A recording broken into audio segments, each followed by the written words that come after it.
Hello, everyone, and welcome to The Mother Load, a space not exclusively, but especially for moms, where we can talk, learn, laugh, sometimes cry, but always speak very freely about the loads that we carry at every age and every stage. I'm your host, Jennifer Bullock, and during each episode, I'm going to be leading some discussions. It may be with friends, coworkers, experts as well, about all things motherhood, parenthood, childhood, topics that matter to you and maybe someone you know and love. So today we're going to keep our focus on back to school. Last week, we talked about getting ready for back to school, sales tax, ways to save money.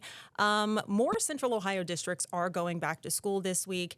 And my kids went back last week. And let me tell you, back to school time is kicking my you-know-what. As a full-time working mom, it's been really tough to get readjusted to schedules, especially when it comes to bedtime routines, getting up early in the morning.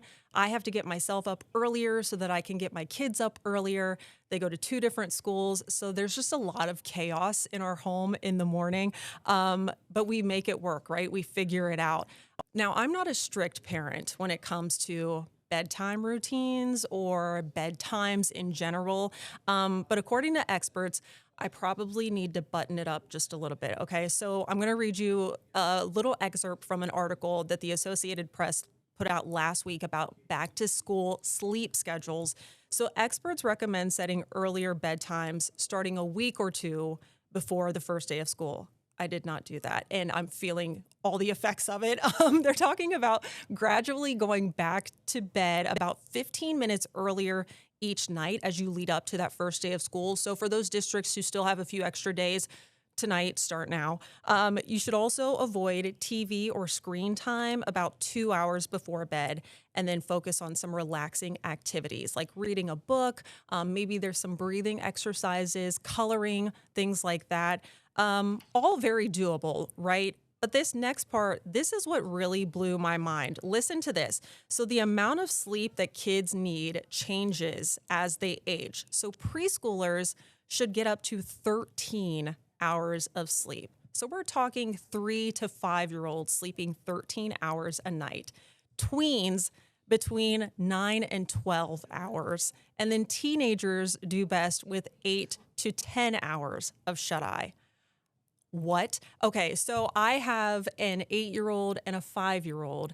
I can tell you right now, they are not sleeping 12 to 13 hours a night. And not because we don't think they need it or that they should, but by the time they get off from school, they do their homework, we have dinner, they have their after-school activities, spending time as a family. By then, you've already lost several hours in the day. So I know experts recommend it. I think you need to figure out how to do what works best for your family. You know what your kids need.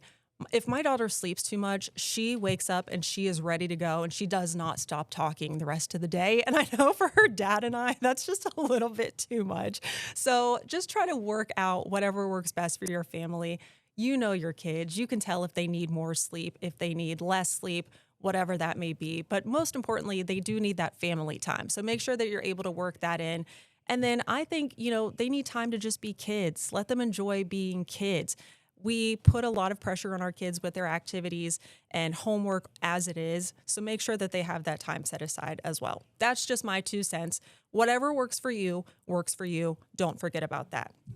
All right. So if you could use a little more guidance, though, when it comes to back to school, those sleep schedules and those routines, then make sure you stick around, because coming up after the break, I actually am chatting with a best-selling author and a leadership coach and a lifestyle coach about some of those really simple ways to help when it comes to setting those back to school schedules and taking a little bit of stress out of that back to school time. So stick around. We'll be back with more on the Mother Load after this.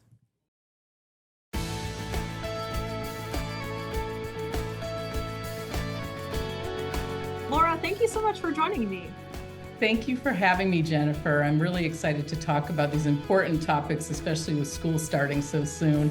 So soon. I mean, here in Columbus, in Central Ohio, we are the countdown clock is almost at zero. We are almost there. We've got just a few days for many of us, a week for some of us as well. And I think we're kind of in that panic, stress. Do we have everything we need? How do we make sure the kids get to bed on time and wake up on time? So, just kind of generally, I mean, what's some of the advice you have to begin with for parents who are in the thick of it right now? So I have some good tips and some good advice. And first, I just want to share. I'm a mom of three, and I have three kids that are 2 years apart, and so I do understand um, that it's a time. So it's important to first set the tone, and we set the tone as the parents. We just do. We're the ones that make all of these lists and everything. And so before you even get up in the morning, when you think you got to leap out of bed and run into the kitchen and start getting everybody going, lay your head back on the pillow and do this one practice for yourself with kindness and love for yourself. That's how I'm talking about setting the tone, with love for yourself. And this takes less than 1 minute. And it's a breath practice, and it's really important. So when you lay your head back, you close your eyes again, but you're awake. Relax your shoulders, and you take a deep breath in through your nose, count to 6, hold to 5. And on that in breath, you're bringing in all the things you love. And on the out breath through your mouth, so the in breath is through your nose, the out breath is through your mouth, counting to 6 and 5 at your own pace.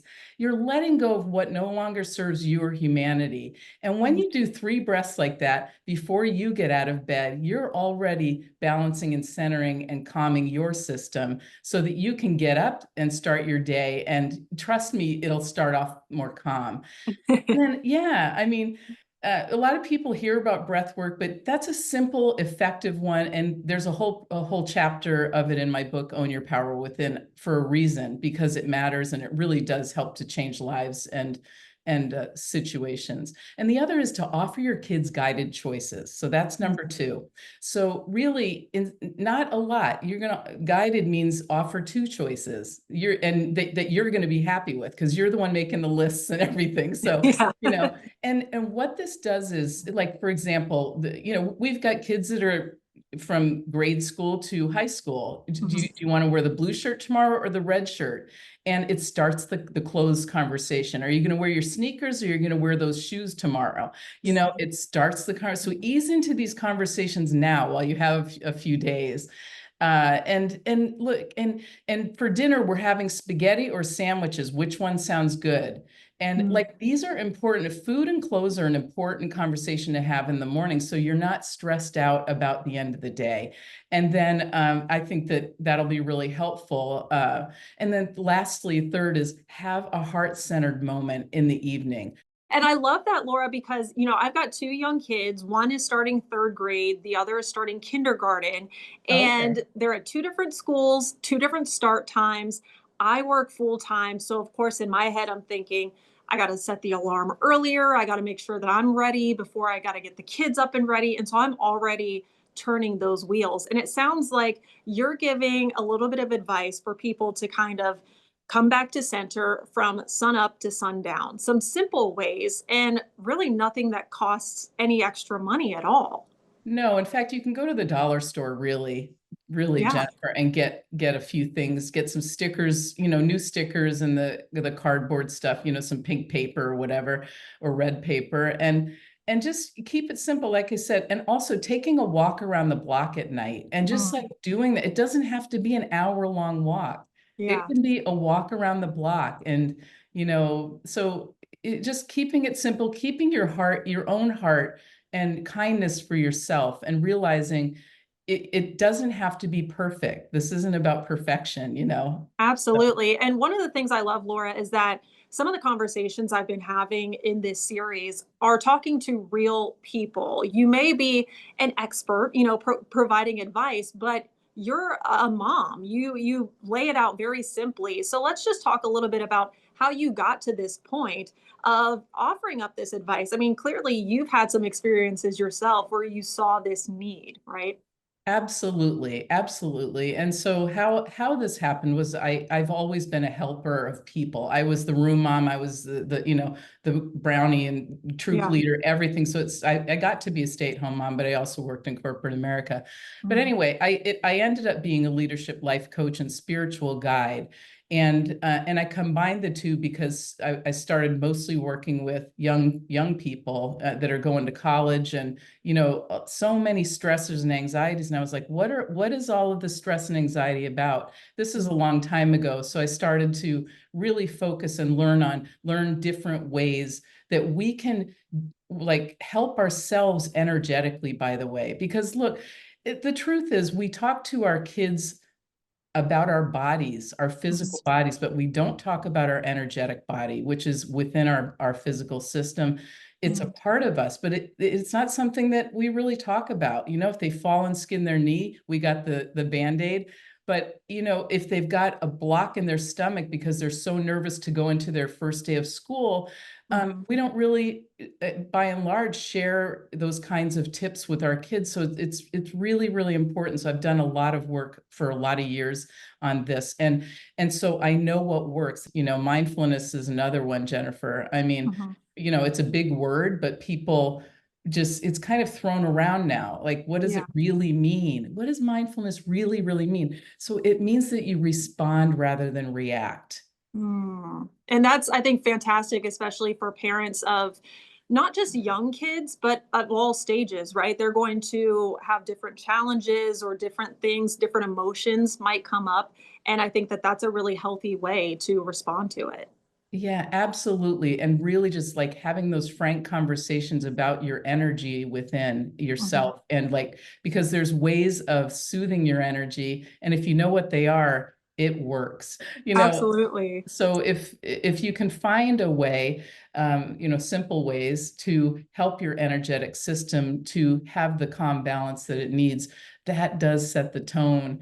And you and your kids, and teach them to breathe too. It's Yeah, important. We take our breath for absolutely. granted sometimes, and our heart, by the way. We really do. We really do. And I think you're right. There's a lot happening in and around us that we can't always control, but we can definitely take back control of our own emotions and making sure that we're grounded as well. So Laura, thank you so much for sharing all of this with me. I really appreciate it. You're welcome, and thank you for having me on. I appreciate that as well.